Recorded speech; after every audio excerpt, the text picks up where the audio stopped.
Now suppose you have a line or you have object that are already joined with each other. I mean every line are joined. Just see here, every line are joined, but you need to remove them, or you need to modify them. So how will do that? Or you need to explode them actually. So how you can do that? So if you go here in modify, okay, if you go to modify, then you can explode your all data from here.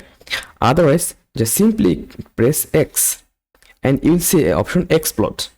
You will see an option explode. Otherwise, if you go here, then you will see an option explode. If you click here and if you select that object and then enter, after that, see all of your object have been exploded.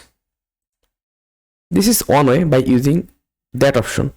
And if you want to, again, if I just go here and after completing our joining, so see it's again joined. Now if you need to again break it, just select it and press X and then enter. Just see all have been exploded. In this way you can explode your any elements like that.